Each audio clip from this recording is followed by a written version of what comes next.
मन है हरि का दर्पण, मन में किसे बसा ले। करके करम तू अच्छे, कुछ पुण्य धन कमा ले।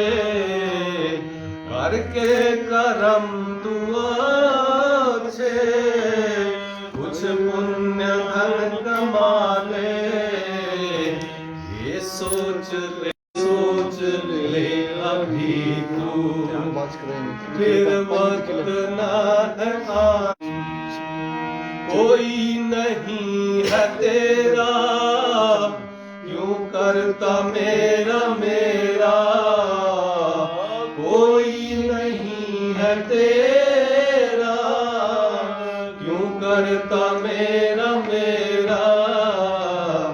खुल जाए नींद जब भी, समझो वही सवेरा। खुल जाए नींद जब भी, समझो वही सवेरा। हर भोर की किरण संग, हर भोर की किरण संग, हरि का गुण तू गाना। कुछ पल की जिंदगानी, पल भर की जिंदगानी।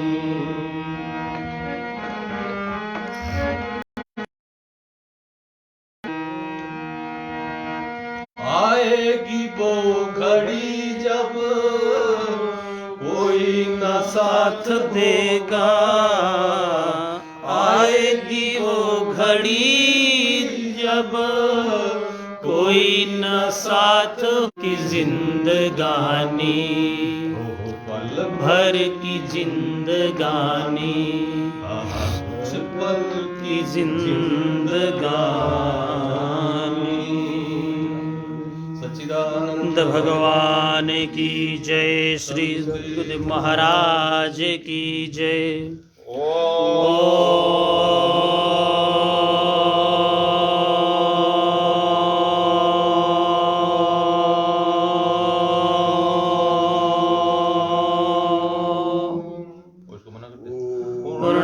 पूर्णमादाः पूर्णमिदं पूर्णात् पूर्णमुदच्यते।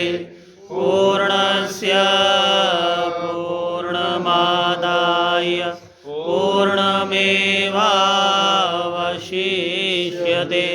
ॐ शान्तिः शान्तिः शान्तिः। सच्चिदानंद भगवान की जय। सद्गुरुदेव महाराज की जय। गुरुर्ब्रह्मा गुरुर्विष्णु गुरुर्देवो महेश्वर। गुरु साक्षात् परब्रह्म, तस्मै श्री गुरवे नमः। वेद वेदांत सन्निष्ठं, श्रोत्रियं बोधरूपिणं, चिदानंद रसास्वादं, प्रकाशं परमं नुमः। ईश्वरो गुरुरात्मेति, मूर्तिभेदा विभागिने, व्योमवद्व्याप्तदेहाय दक्षिणामूर्तये नमः। सच्चिदानंद भगवान की जय। श्री सद्गुरुदेव महाराज की जय। धरणी गर्भ सम्भूतं विद्युत्कान्ति समप्रभा। कुमारं शक्तिहस्तं च मंगलम प्रणमाम्यहम्। पूज्य महाराज जी योग वासिष्ठ महारामायण से हम सबको सत्संग सुना रहे हैं। ब्रह्मवेत्ता महायोगी वशिष्ठ महाराज श्री राम जी को अनेक प्रकार के शास्त्र के उदाहरण द्वारा अपने अनुभव से कल मन के विषय में समझाया। जिस तरह गंगा का स्वरूप बताया, उसी तरह कल गंगा के साथ मन के अनेक रूप वशिष्ठ महाराज ने श्री राम को बताया। उसी तरह महाराज जी ने भी अपने अनुभव से हम सबको मन के विषय में बहुत कुछ सुनाया। आप सबको याद होगा, मन के अनेक स्तर है, मन के अनेक व्याख्याएं बताई। कहीं 7 स्तर बताया, कहीं 4 स्तर बताया, कहीं 2 स्तर भी है शास्त्र में। सबका विवेचन महाराज जी ने सुनाया। महाराज जी ने बहुत समय पहले एक बात कहते थे कि मन है वो समझने जैसा है। मन तू ज्योत स्वरूप है, तू अपना मूल पिछान। ये महाराज जी पहले बोलते थे, अभी भी बोलते हैं, कल नहीं आई इसकी बात। मुझे अच्छा लगा एक बात कि जो चीज चेतन बन जाती है वो आत्मस्वरूप बन जाती है। चाहे मन हो, चाहे बुद्धि हो, चाहे अंतकरण के कोई भी विभाग हो, जो चेतन बना और सब कुछ आत्मस्वरूप बन जाता है, क्योंकि आत्मा का स्वभाव ही चेतन। कल वो उस पर सब साधक विचार कर सकते हैं। इसीलिए हमारे शास्त्र में मन के बहुत श्लोक लिखे हैं। मनोलय नाम का एक ग्रंथ है, उसमें मन एव मनुष्याणाम, स्वामी जी बोलते हैं कहीं समय से, मन ही सबका कारण है, बंधन का और मोक्ष का। चाहे तो हम मोक्ष प्राप्त कर सकते हैं, चाहे हम बंधन में भी पड़ सकते हैं। इसीलिए मन के विषय में बहुत अच्छा है। अभी बंटू भैया ने भी एक बात कही थी, उनको तो याद ही होगा, एक पंक्ति आई थी, मन है हरि का दर्पण। मन है हरि का दर्पण है, सही रूप है, बहुत स्पष्ट है ये। तो दूसरा एक बुद्धि आई, इसीलिए उस मन का स्वरूप समझने के लिए चिंतन करना बहुत जरूरी है। तभी हम जान पाएंगे कि मन क्या है, मन को चेतन कैसे किया जाता है। मन सबका जड़ है, थोड़ा चेतन है, लेकिन वो चेतन जितना है इतना हम जानते नहीं है। इसलिए मन का स्वभाव जड़त्व, उनको चेतनत्व बनाना ही साधक का परम लक्ष्य है।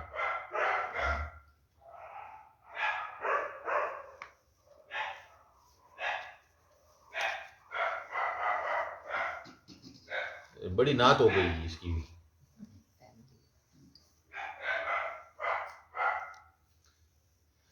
कल एक वाक्य आया था, वहां हमारा थोड़ा पूरा हुआ था। आगे की दृढ़ वासना से पिछली वासना नष्ट हो जाती है। वो घड़े का मुख्य स्वभाव मिट्टी है। जो मिट्टी का स्वभाव वो नहीं भूलेगा तो घड़ा नहीं बन पाएगा, वो भूलना ही पड़ेगा। उसके लिए कुंभार उसको कई प्रकार से तपाता है, वो करता है, ये करता है, पानी डालता है, बाद में वो घड़ा बनता है। तो माटी अपना स्वभाव बदल देती है, अपना रूप बदलती है, तब घड़ा।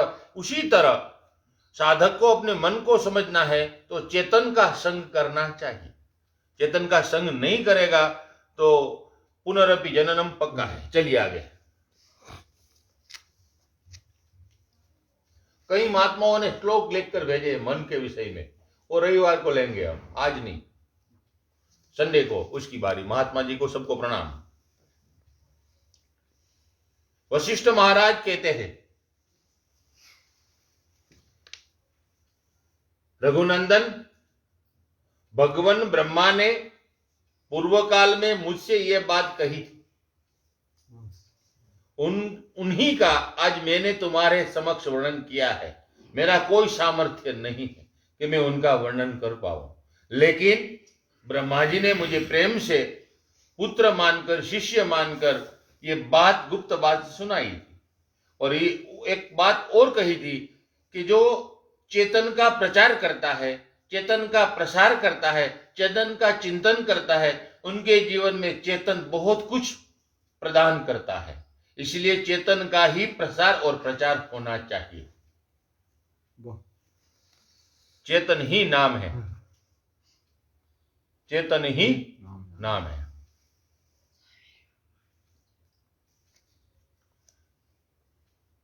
नाम और रूप से रहित उस सर्वात्मा ब्रह्म से संपूर्ण प्रपंच उत्पन्न होता है। वह समय पाकर स्वयं ही घनता को प्राप्त हो संकल्प विकल्प रूप मन की सामर्थ्य से मनोरूप बन जाता है।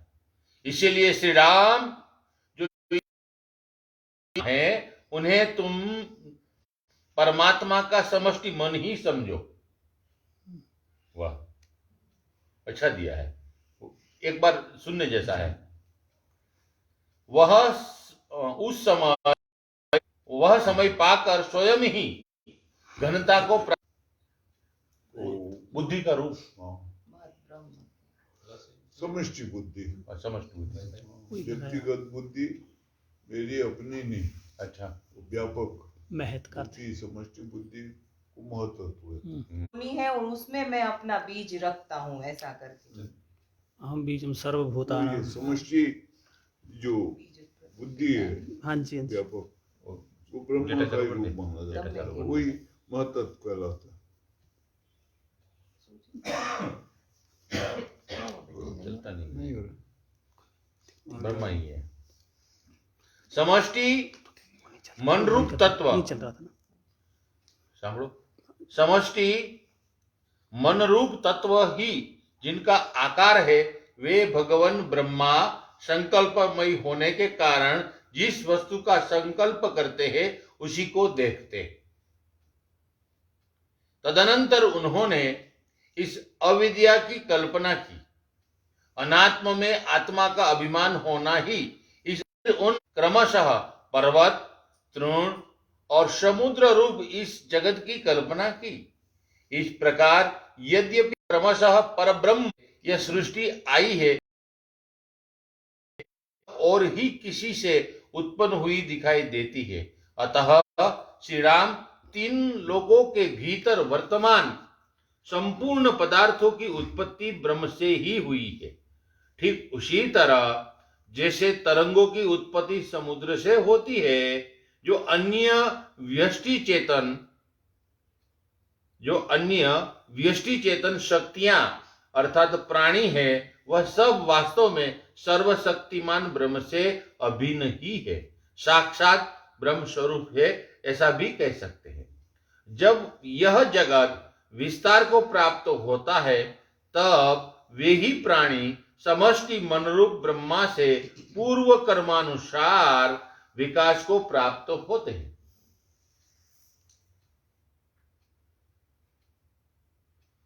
ये सब सहस्त्र व्यष्टि चेतन संसरणशील जीव कहे जाते हैं। वे जीव सच्चिदानंद घन परमात्मा से ही प्रकट होकर आकाश में तन मात्रा के साथ संयुक्त होते हैं। तन मात्रा के साथ संयुक्त रहते हैं, तो उसी में लिप्त रहते हैं। रूप, रस, गंध, स्पर्श और गंध, यही चार होता है, उसी में वो लिप्त रहते हैं। वो जो चेतन स्फुरण है परमात्मा का, पूर्ण है जो, उसके साथ वो जीव का संबंध है। अब अविद्या का रूप है ये, अविद्या के रूप से वो जीव बना हुआ है, तो वो इन्हीं चार पांच चीजों के साथ युक्त रहता है, जुड़ा रहता है, और उसके अलावा उसको कोई पता नहीं ख्याल में आता। या तो रूप के प्रति आकर्षण, या रस के प्रति, या शब्द के प्रति, या गंध के प्रति, तन मात्राओं के साथ युक्त रहता है। इनको सूक्ष्म भूत भी कहते हैं। ये जो तन मात्राएं हैं, इनको सूक्ष्म भूत। अब जैसे अग्नि है, उसका रूप उससे दर्शन होता है, रूप उसका स्वरूप माना जाता है। जो वायु है वो स्पर्श। स्पर्श माना जाता है, जो जल है शीतल। रस वो स्वाद माना जाता है, रस रस जिसको कहते हैं। तो इस प्रकार से इसके सूक्ष्म भूत इनको बोलते हैं। ये पहले पैदा होते हैं, ये स्थूल भूत बाद में पैदा होता है। धरती आकाश आदि ये बाद में पैदा होते हैं, इनको स्थूल भूत कहते हैं। उनसे शरीर बनता है और ये तन मात्राएं जो हैं इनके द्वारा हमारी ज्ञान इंद्रियां तैयार होती हैं और इनका जो रक्षक है, इनको पहचान के इसको ले जाने वाला मन वो मन है, जो इनसे काम कराता है वो मन है। इसलिए वो बताया है वो समष्टि मन है ब्रह्मा जी का, और हमारा व्यष्टि व्यष्टि मन है। इतना अंतर होता है, बस एक ही है दोनों। वो जो समष्टि है वही व्यष्टि है, जो व्यष्टि है वही समष्टि है। एक ही है वो, लेकिन उसका रूप थोड़ा थोड़ा वो बड़ा है। जैसे एक पानी है, एक लोटा, और एक समुद्र है, वो एक ही है दोनों। वो समुद्र का ही एक रूप लोटे में आ गया। अब समुद्र में तो जहाज चलेंगे, लोटे में तो नहीं चल सकता जहाज, लेकिन उसको चलाना होगा लोटे को, जहाज को, तो उसको वहां डालना पड़ेगा। समुद्र। तो उसमें भी जहाज। वैसे इस मन को व्यापक बनना ना हो तो उसको ही ब्रह्मा जी बना सकते हो। सभी कुछ मन ही है, ब्रह्मा भी मन ही है, विष्णु भी, महेश भी, मन ही का खेल है साहब। मन नहीं है तो कुछ नहीं है। तो एकमात्र सत्ता है, बस वो चेतन पुरुष है, मन से परे है वो। इसलिए कहा ये तो वाच्यो निवर्तन्ते अप्राप्य मनसा सह गो गोचर जहाँ लगी मन जाई सो सब माया जाने हो भाई। सब खेल मन का है। इसलिए मन को चेतन बनाओ। हाँ, चेतन कैसे होगा? साधना से, सुमरण से, नाम में लगाने से, बार बार पकड़ के लाना। वो ज्यादा आता नहीं है, भाग जाता है। उसकी आदत है वो जड़ की तरफ दौड़ता रहता है। वो जड़ उसका आकर्षण है, संसार उस तरफ जाता है। तो उसको हमने उसके लिए पुरुषार्थ करना होता है, खींच के लाना पड़ता है। सबको करना पड़ता है। वो कोई सिद्ध पुरुष है उसको भी, तो वो संकल्प विकल्प होते रहते हैं हमारे। इसी से हम जीव बन गए। अब वो जब उसमें लग जाएगा, धीमे धीमे धीमे चेतन हो जाएगा, तो वो विकल्प नहीं होता है, फिर संकल्प वो संकल्प ही होता है। उसको सत्य संकल्प कहते हैं, सत्य काम भी कहते हैं। सत्य काम संकल्प सत्य संकल्प होता है। और जहाँ वो संकल्प भी समाप्त हो जाता है, कोई भी संकल्प नहीं होता है, उस वक्त वो चेतन आत्मरूप धारण कर लेता है। तो खो जाता है, वो मन नहीं रहता है, फिर वो आत्मा ही हो जाता है। वाह, ऐसा है ये खेल। जैसे एक लोहा है, उसको आग में डाल दो, आग जल रही है, तो वो भी कुछ देर के बाद आग ही बन जाएगा। आगा हो जाए, आगी हो जाता है, लाल हो जाता है। आग का ही गोले का वो कोयले का काम करेगा, जला देगा किसी चीज को भी, आग ही हो जाता है। ठीक इसी प्रकार से मन भी जब भगवान का स्मरण करता है, नाम का स्मरण करता है, तो वो भी भगवत रूप हो जाता है, भगवान ही हो जाता है। इसीलिए कहा मन ही देवता मन ही ईश्वर। मनुष्य बड़ा न कोई। मन उजवारा जब जब होए, जग उजियारा होए। जग उजारा होए। मन प्रकाशित हो गया तो संसार प्रकाशित हो गया। मन संसार में जो अज्ञान है, नासमझी है, मूर्खता है, इसको अज्ञान को अंधकार कहा है, वो मन के ही कारण है।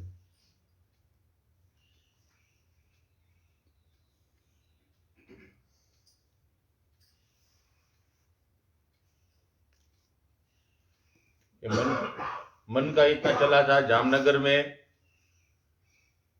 लगभग 1 हफ्ते तक मन का रूप वामन है, उस पर बहुत चर्चा चली। स्वामी जी ने मन का रूप वामन के रूप में कैसे लिया है, बहुत अच्छी तरह से साधना से, आध्यात्मिक पद्धति से सुनाया था। तो मुझे भी मेरे विद्या गुरु ने जो एक पढ़ाया था बहुत समय पहले, करीबन 40 साल पहले श्लोक पढ़ाया था, वो श्लोक की एक पंक्ति मुझे भी याद आई थी उस समय। तो आज वो स्फुरित हुई कि मन और वामन का क्या स्वरूप है, उन्मनी अवस्था वामन को क्यों कहते होंगे। वामन का एक अर्थ है उन्मनी अवस्था, क्यों कहते होंगे, उस श्लोक के आधार से हमने वहां बहुत चर्चा करी थी। इस साल का सत्संग बहुत अच्छा रहा जामनगर में। चैतन्यम सुमनम मनम मनमनम मानम मनम वामनम, ये श्लोक है। किसी शास्त्र से है, वो मुझे याद नहीं है, क्योंकि महात्मा लोग सुनते हैं तो वो मैं बोलूं ये शास्त्र वो अच्छा भी नहीं है। चैतन्यम सुमनम, मन हमेशा कुमन रहेगा, सुमन तभी रहेगा जब वो चेतनता का स्पर्श करता है, और वो तभी कर सकता है जब वो वामन होगा। शुरुआत उनकी बताई है, मन की बहुत पद्धति बनाई है। विवेकानंद ने एक पुस्तक लिखा है, पुस्तक का पेज 15 है, खाली 15 पेज का एक पुस्तक लिखा है, उसका नाम ही मनोलय है। विवेकानंद महाराज ने लिखा है, बहुत अच्छा ग्रंथ है मनोलय, छोटा सा 15 पेज का, लेकिन पढ़ने लायक है। उसमें सब दिया है, स्वामी जी जो बोलते हैं वो सब उनका क्रम देते हैं, अच्छा है, पढ़ने लायक है। हमने पढ़ा है इसलिए आपको बताया। चलिए आगे। फिर वो तन मात्रा की बात हो गई, सूक्ष्म भूत स्वामी जी जो बोलते हैं वो। फिर आकाश स्थित वायु के मध्यवर्ती जो 14 श्रेणियों में विभक्त जीव है, उनमें से जिस प्रकार की जीव जाति में रहने से जो जीव जैसी वासना और कर्म के अभ्यास में प्रवृत्त होता है, उसी जीव जाति की प्राण शक्ति द्वारा वे स्थावर अथवा जंगम शरीर में प्रविष्ट हो रज और वीर्य रूपी बीज भाव को प्राप्त होते हैं। ये 14 जीव का शास्त्र में बहुत वर्णन किया है। ये एक ग्रंथ है इदम प्रथमता संस्कृत में, उनमें इसका वर्णन दिया गया है। पंडित गोपीनाथ ने इन पर व्याख्या लिखी है।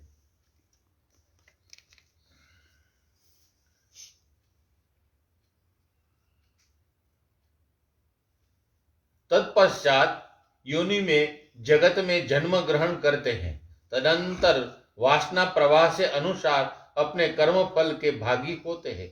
फिर शुभ और अशुभ वासनाओं से युक्त पाप और पुण्य कर्म रूपी रश्मियों से जिनका लिंग शरीर बंधा है, ऐसे वे जीव घूमते हुए कभी उत्तम लोकों में जाते हैं और कभी नरक में भी गिरता है। वो जो लिंग होता है हमारा सूक्ष्म शरीर है, वो अंदर का, उसी को लिंग शरीर कहते हैं। वही निकल के जाता है। कल बात हुई थी जो 14 तत्वों की, वही शरीर से निकल जाता है। उसमें प्राण होता है, अंतकरण होता है और तन्मात्राएं होती हैं। वो जाके आगे गर्भ में प्रवेश पाता है। वहां से फिर वो सब संस्कार साथ ही चले जाते हैं। शुभ कर्म अशुभ कर्म के जो भी सूक्ष्म संस्कार अंदर पड़े हुए हो, क्योंकि किसी को दिखाए बगैर हमने शुभ किया है या अशुभ किया है, पाप किया है, पुण्य किया है, उसको कोई जाने न जाने, हम तो जानते ही हैं। तो वो हमारे अंदर संस्कार रूप से बैठा होता है सब कुछ। जब होश आती है उसके बाद, होश जब तक नहीं होती तब तक नहीं, क्यों मालूम ही नहीं है क्या शुभ है क्या अशुभ है, होश ही नहीं है। तो वो पता लगता है मैंने अच्छा किया बुरा किया, तो उसके संस्कार बैठे होते हैं, वही आगे गति करते हैं। और वो फिर सूक्ष्म शरीर वहां जाता है, फिर वो आगे समय के अनुसार प्रकट होता है सब संस्कार, और वो चलता है। कार्य ऐसे अनादिकाल से चला आ रहा है, इसलिए हम उसको पूजते हैं। उसको हम क्या कहते हैं? शिवलिंग। वो लिंग शरीर है प्रत्येक का। दो रूप होते हैं। अगर काशी जाओगे वहां हजारों लाखों की तादाद में वो छोटे छोटे शिवलिंग जगह जगह होते हैं। साधु मर गया कोई तो वो शिवलिंग बना के वहां उसको बिठा दे, वो कहते हैं वो शिव जी में चला गया, शिव हो गया, लेकिन उसके ऊपर लोटा नहीं टांगते, शेरू आता है। ये एक विशेषता होती है। जो प्रकट होता है उसके ऊपर लोटा टांगते हैं, वो पानी टपकता है उसमें। ऐसा है ये। तो वो गगन मंडल बीच अमृत कुआं, जहां ब्रह्म का वासारे वासा, सगुरा है सो चढ़ चढ़ पीवे, निगुरा रहे प्यासा। अरे कोई समझो रे नर ज्ञान, गगन में आवाज कैसी है।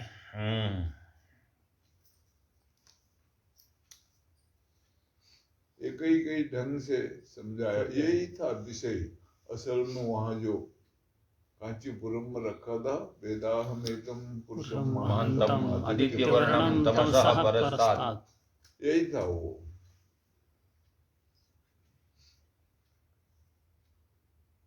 ऐसा है ये। अध्यात्म थोड़ा विलक्षण है, संसारिक विद्या अलग है। धर्म संसार में आता है, लौकिकता संसार में आती है, सामाजिकता और धार्मिकता ये संसारिक विषय है, स्थूल जगत का कार्य है। लेकिन अध्यात्म खोज है और सूक्ष्म जगत का है, अपने में है, अंतर में है। वो जब जाना जाता है तो व्यापक हो जाता है, उदार चरित होता है उसका, और सृष्टि वसुधैव कुटुम्बकम, वही हो जाता है। वाह भाई। क्योंकि आत्मा एक ही है सबकी, जो चेतन पुरुष है वो एक ही है सबका, इसलिए नाम एक ही है सबका। पशु में भी वही है, लेकिन वो भज नहीं सकता है, जान नहीं सकता है। मनुष्य जान के उसका स्मरण करके, स्मरण करते करते उसी रूप में परिवर्तित हो सकता है। इसलिए संतों ने कहा सुमरण से सुख होता है, सुमरण से दुख जाए। कहें कबीर सिमरन किए, साईं माही समाए। समाए। ऐसा उसका महत्व है। वो जिन्होंने समझा है, जाना है, वो बोलते हैं। पर हमको उसकी समझ नहीं आती है, कितना ही बोलो निश्चय नहीं जम पाती, तो इसलिए फिर आलस चढ़ा लेता है, होता ही नहीं है। और होता बैठे भी तो कंटाला आता है, हडपनेस होती है उत्पन्न अंदर से, खीज उत्पन्न होते, उतावलपना होता है। करना कुछ नहीं है, काम नहीं है कुछ भी, लेकिन नहीं बैठा जाता। दुनिया भर की स्मरण आता है, अंदर से, कुछ पीछे कुछ आगे, आगे की कल्पना होती है, पीछे अतीत का स्मरण होता है, ख्याल में आती है बात। जो सुख भोगा होता है वो याद आता है, या जो दुख भोगा होता है वो याद आता है। पर ये याद नहीं आता, बड़ी विलक्षण बात। जिनको वो सब याद नहीं आता है, यही याद आता है, वो पूर्ण होश में रहते हैं, अपने में ही रहते हैं, अपने आप में। आपको आप ही में पायो शब्द ही शब्द भयो उजियारो, सद्गुरु भेद भेद बतायो। बतायो।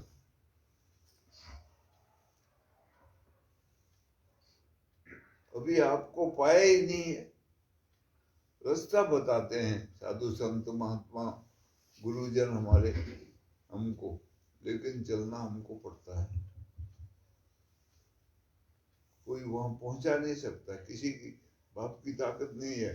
हाँ, कोई बहुत परम सिद्ध पुरुष हो, वो एक आध आदमी को साथ ले जा सकता है, लेकिन वो भी कब जाएगा साथ? जब उसके कर्म ऐसे होंगे उज्जवल, तब उसको ले जा सकेंगे, हर एक को नहीं। क्योंकि वो तुकाराम बोलते हैं मैं कल जाऊंगा, नाई को बोलते हैं कल जाऊंगा। बोलो महाराज कहाँ जाओगे? नहीं बोलता, बोले बैकुंठ जाऊंगा। कैसे जाओगे? बोला विमान आएगा, उसमें बैठ के चले जाऊंगा। बोला महाराज मेरे को भी ले चलोगे?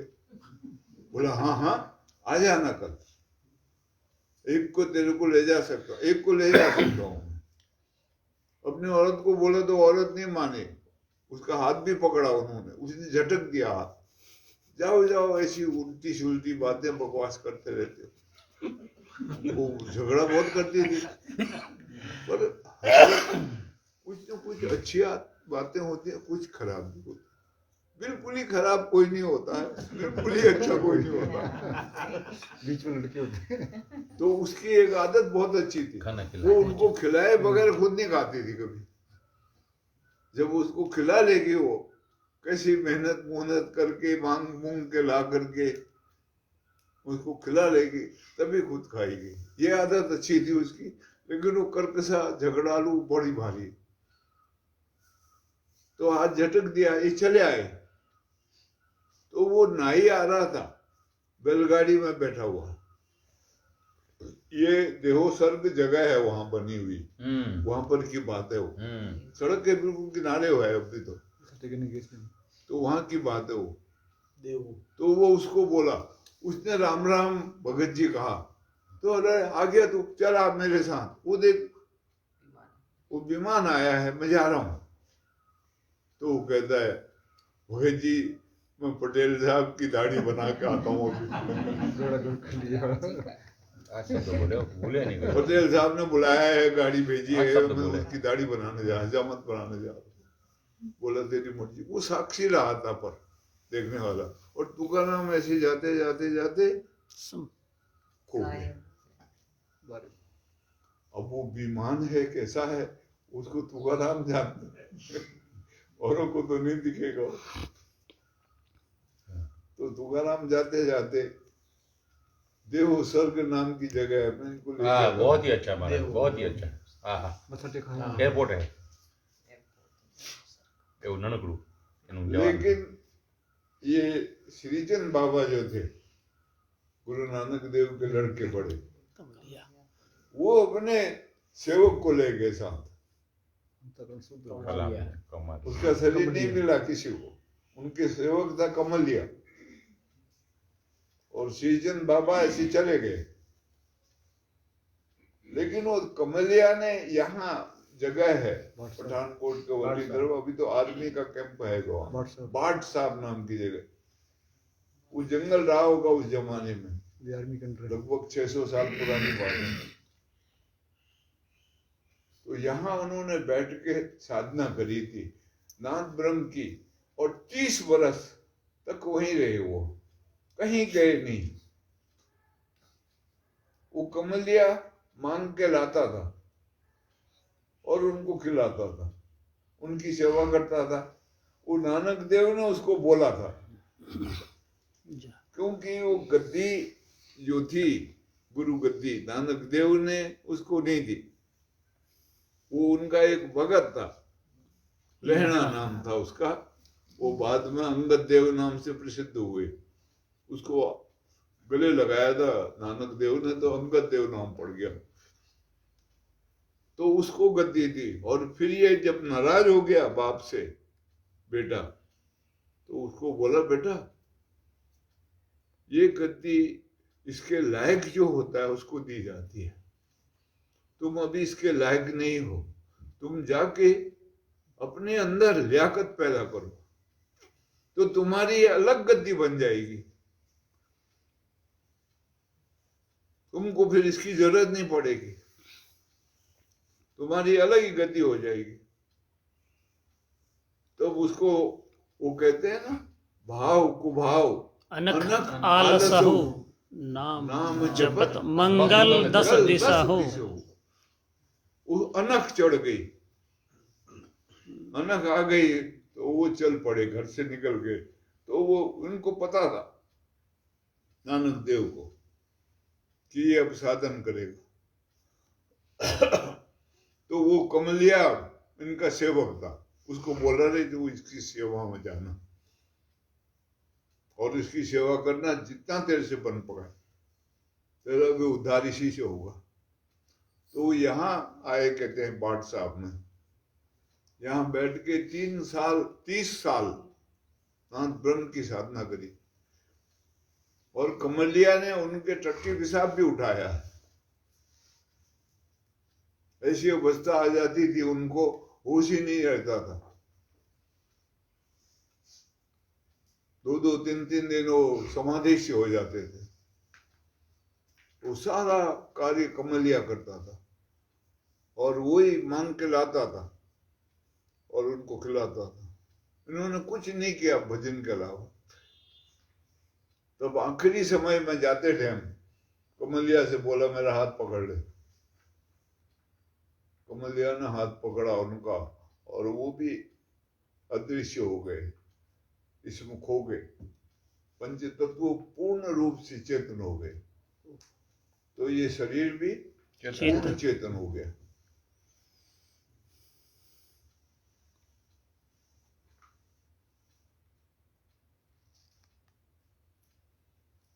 तो ऐसे कम हुए हैं, बहुत कम, जिनका शरीर भी ऐसे चला जाता है,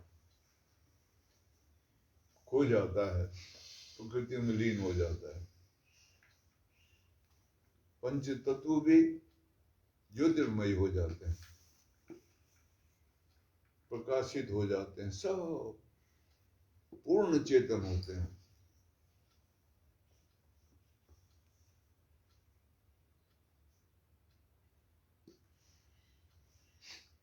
उड़िया बाबा महाराज कहा करते थे, साधु संत आत्म रूप से सभी ब्रह्म रूप है, सभी की आत्मा ब्रह्म रूप है और सभी के अंदर ब्रह्म है। लेकिन जो जानता है वो शरीर से भी ब्रह्म है, चेतन है। इसलिए वो कहते संत जन शरीर से भी भगवत रूप होते हैं। ठीक बात है। खेल ही जानने का है, इसलिए चिति का विलास है सारा सृष्टि, चिति का सारा खेल है।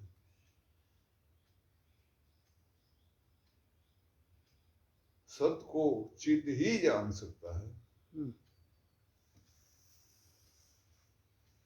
चिद न हो तो सत का कोई मतलब नहीं है। मुर्दा भी सत है।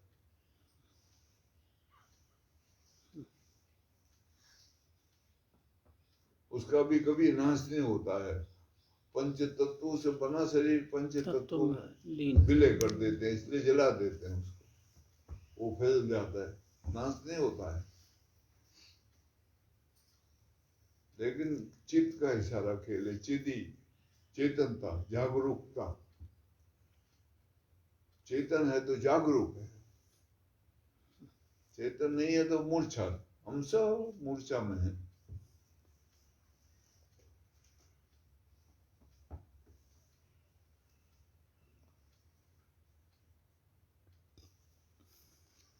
वैराग्यस्य फलम। बोधो हम्म।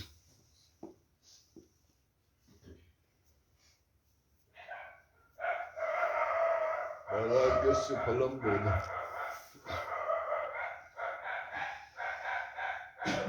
वैराग्य से ही जागृति। जागरूकता बोध होता है, जागृति आती है। वैराग्य नहीं होते नहीं होता। बोधस्य फलम, उपरति तब संसार त्याग होता है। उपरति मतलब संसार के उपरामता। उपरामता।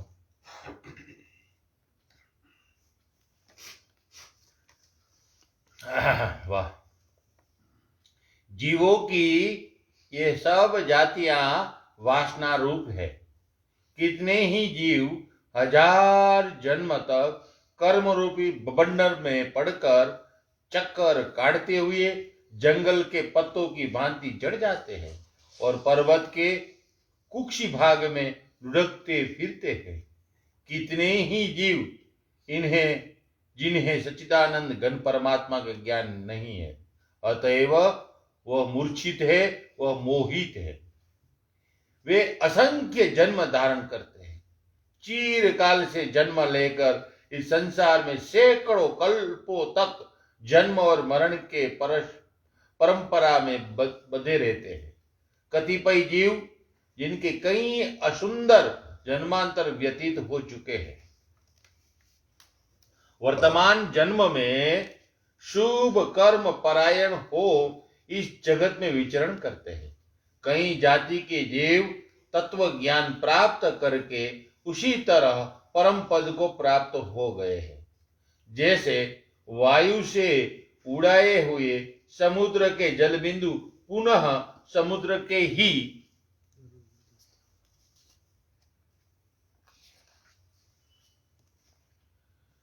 जल में प्रवेश कर जाते हैं, इस प्रकार यहाँ परम पद रूप ब्रह्म से संपूर्ण जीवों की गुण और कर्म के अनुसार उत्पत्ति हुई है। ये उत्पत्ति ही सृष्टि है। यह सृष्टि आविर्भाव और तिरोभाव के कारण क्षणभंगुर है। आविर्भाव और तिरोभाव, अति और जाति ज्वार भाटा तथा जन्म मरण की परंपरा को प्रकट करने वाली है। वासना रूपी विष की विषमता से उत्पन्न हुई नाना प्रकार के दुख रूपी ज्वर को धारण करती है। अनंत संकट से भरे हुए अनर्थकारी कार्यों का समाधान करने वाली है। अनेक दिशा, देश, काल तथा विविध पर्वत की कंदराओं में घूमने वाली कर्मफल का भोग करने वाली है। स्वयं निर्मित उत्तम विचित्रताओं से इसने चारों ओर भ्रम का जाल बिछा रखा है। परमार्थ दृष्टि से यह सृष्टि असत ही है, याद रखे वत्स रामभद्र, ये बात हमेशा याद रखना। विक्षुब्ध मन ही जिसका शरीर है, वह संसार रूपी जंगल की जीर्ण शीर्ण लता यदि तत्वज्ञान रूपी कुल्हाड़ी से जड़ रहित काट दी जाए तो फरसे से काटी गई बेल के समान यह फिर पनप नहीं सकती। एक और दोबारा बोलो। फिर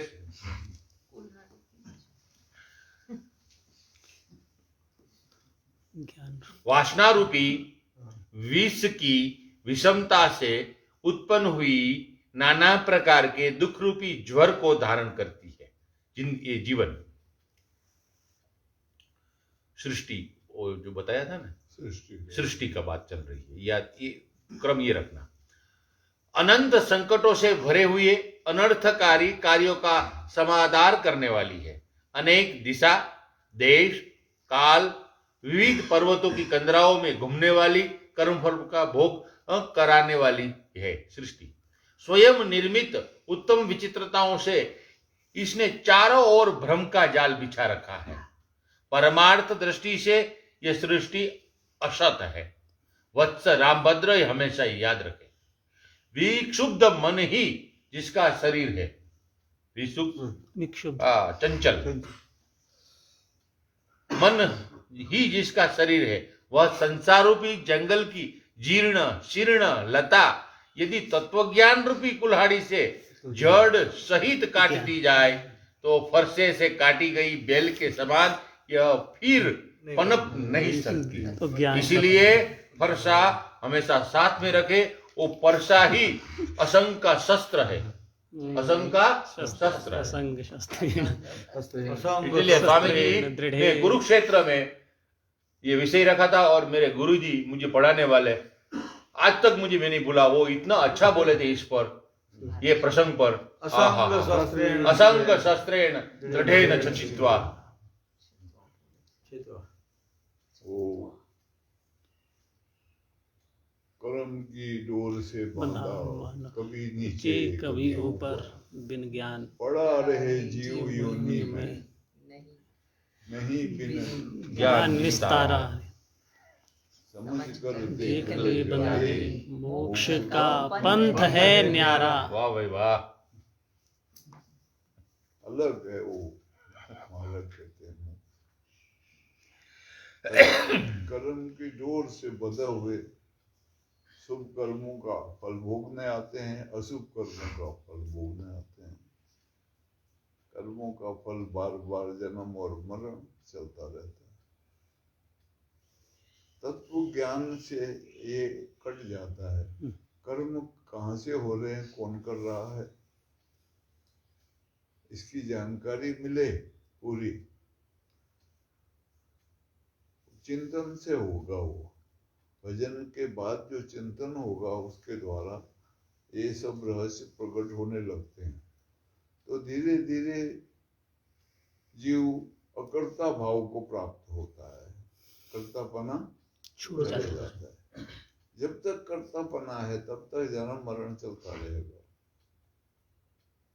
शुभ कर्मों का शुभ फल भोगेंगे, अशुभ कर्मों का अशुभ फल, लेकिन ये चलता रहता है। पुण्य के ऊपर ज्यादा भरोसा होता है लोगों को।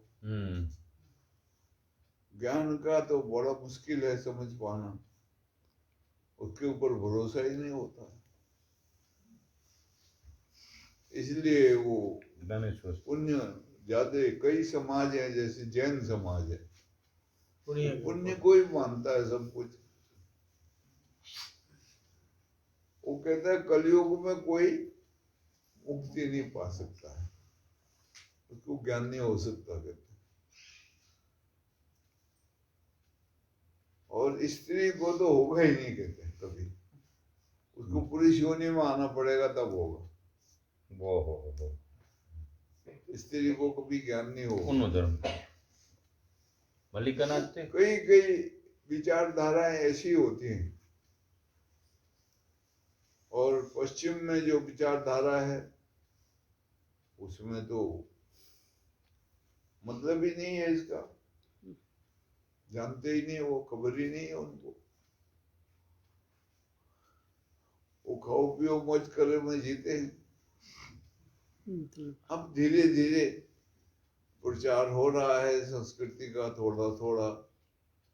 कुछ बड़े बड़े वहां के विचारक जो थे वो भारत आए, यहाँ पढ़े लिखे भी, और यहाँ से कुछ जानकारी भी प्राप्त करी, और यहाँ से पुस्तकों की हस्तलिपियां भी ले गए।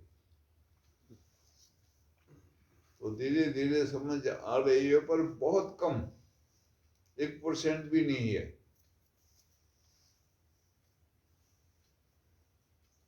पॉइंट 0.1% है ना, बराबर।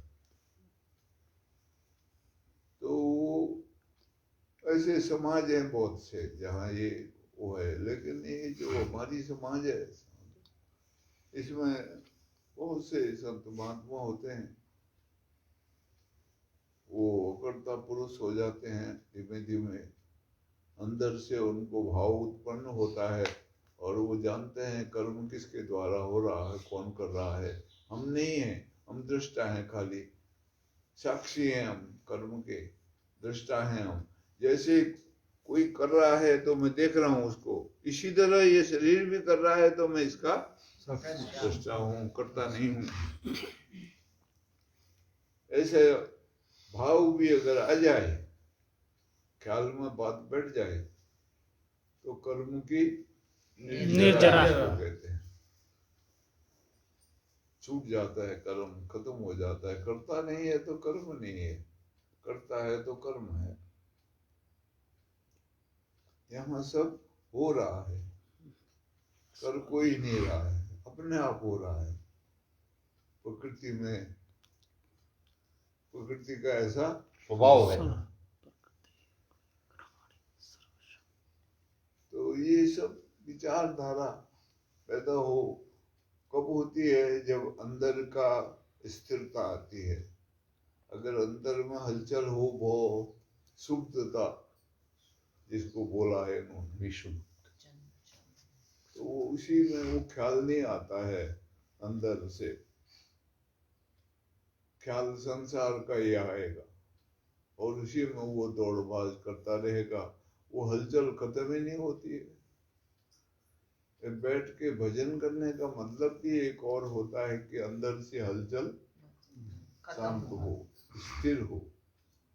जितना जितना मन स्थिर होगा उतना उतना उसको अंदर से समझ प्राप्त होगी। इसलिए एकांत सेवन का बड़ा महत्व है।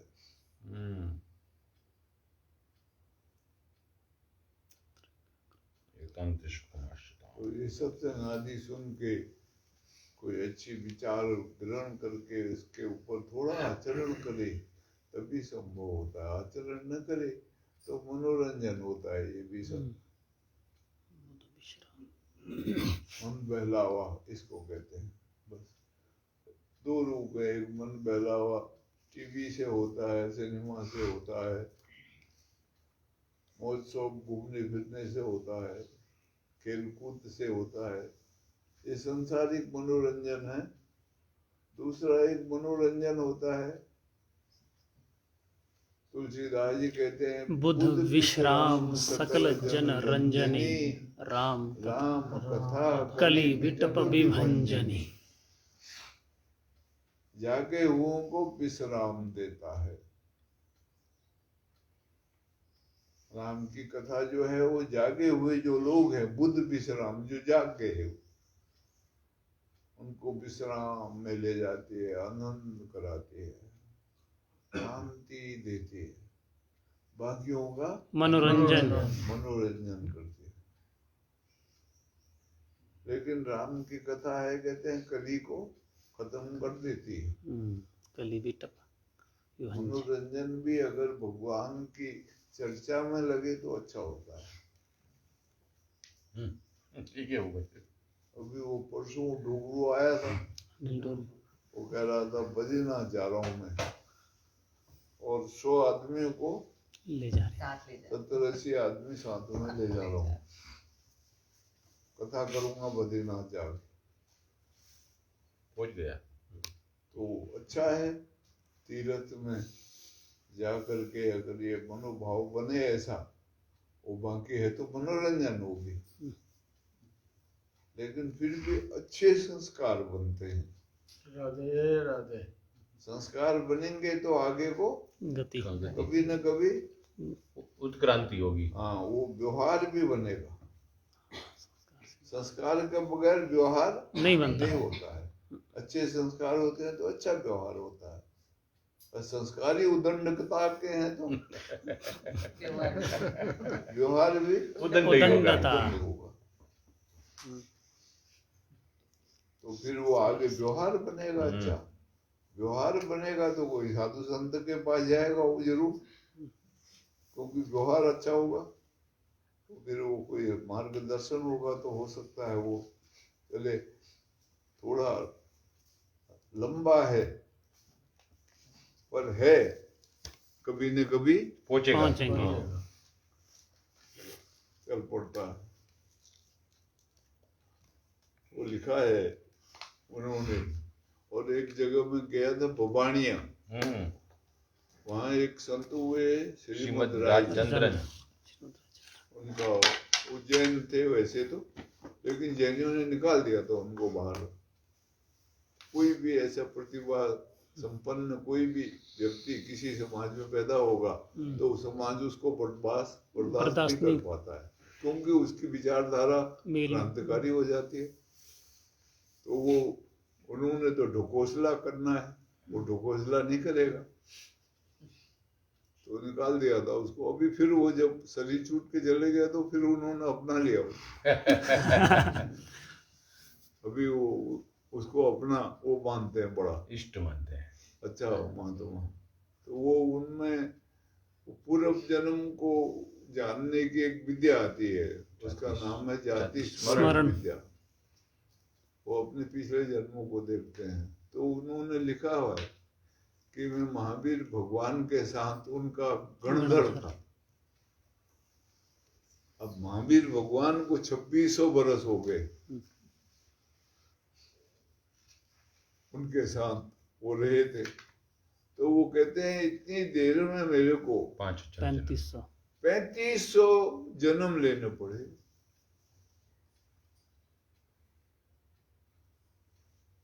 तो 3500 जन्म के बाद अभी मैं मुक्त हो रहा हूँ, मुक्त हुआ हूँ, नहीं। ऐसा उन्होंने लिखा है वहाँ नहीं। अपनी जगह पर। तो अभी वहाँ लोग बहुत बड़े बड़े संस्थान उनके नाम से चल रही है, बहुत ही बड़े बड़े। एक जगह पर हम गए थे, मेरा प्रोग्राम भी रखा था वहाँ, इसने भी बोला था बहुत बड़ा स्थान है, कोई 2-3 अरब रुपए का, उससे भी ज्यादा, उससे भी ज्यादा, बन गया उससे भी ज्यादा। कुछ नहीं, 2-3 अरब के। मैंने लेक्चर कराया वहाँ, એનું પ્રાણ પ્રતિષ્ઠા કરી सत्संग करा था। उस दिन उनका शिविर खत्म हुआ था, तब भी लगभग 10,000 आदमी था वहाँ। પૂરી તડક નહીં लेकिन मजा आई थी बहुत, हाँ, अच्छा लगा था। पूरा सफेद कपड़ों और में। इतना बड़ा हॉल था, कोई खंबा नहीं था। હા ક્યાંય પિલર વગર 10,000 आदमी बैठ सारे सकता है। लोग, एक भी ऐसा नहीं था, सब सफेद कपड़े वाले, हम ही थे रंगीन कपड़े वाले। हाँ, उनका वो टीवी में भी आता है प्रोग्राम, રાકેશભાઈ डेली आता है। राकेश भाई जी नाम है। राकेश नाम का वो जो डेली 6 बजे आता है सुबह में। वहाँ प्रबंधक है, प्रवक्ता है, प्रेसिडेंट है उसका, वो है बड़ा जी। भारी हॉस्पिटल भजन बना भजन रहे करता उस है। टाइम। भजन करे, भजन करता है महाराज, साधन मिला हुआ है। हाँ, हाँ। क्योंकि गंगा सती पर भजन का बहुत अर्थ अच्छा करा है। लिखा भी है महाराज, लिखा भी है है। उसने। हाँ, हाँ। और किताबें भी लिखी हैं। मुझे भी बहुत मजा आई थी, क्योंकि मैंने भी महाराज जी का परिचय बोले, आप परिचय दो स्वामी जी का, तो मुझे भी बोलने का मौका मिला था। और स्वामी जी का परिचय बोला 12 बार, मैं याद रखता हूँ 12। तो वो श्रीमद राजचंद्र है उनका नाम, उनकी पुस्तक वो गया ऊपर लाइब्रेरी में, हिंदी में एक पुस्तक है बड़ी, वो मैं लेकर आया था। वो बहुत पहले लाया था मैं, जब बबाणिया गया था, लगभग 35 साल हो गए। अगास, मुख्य स्थान अगास, हैं? अगास, आकाश ना मुख्य स्थान तो होवा ने। 88 अगास ત્યાં પેટલાદ બાજુ આકાશમાં બી આશ્રમ બનાવ્યો। बहुत सरस।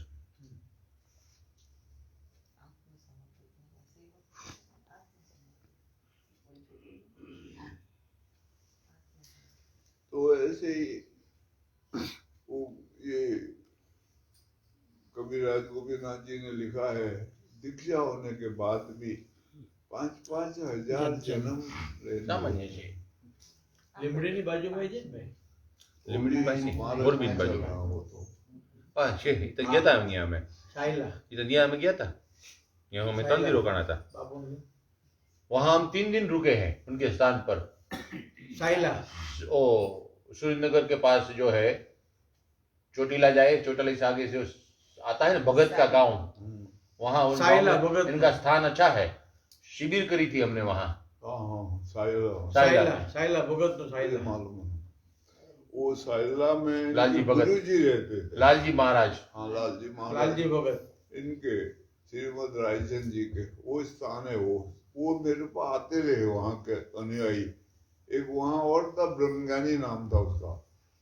हाँ हाँ हाँ वो में- भाई लाल भाई नाम हाँ था। हाँ हाँ हाँ हाँ सही है, वो मिला था हमको। हाँ हाँ वो बॉम्बे डाइंग का मैनेजर रिटायर हुआ था। हम्म। उसकी जगह में वल्लभ भाई लगा था।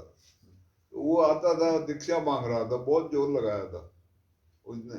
मैंने कहा तुमको तो वहाँ ब्रह्मविद बोलते हैं, फिर को तुमको क्या जरूरत है।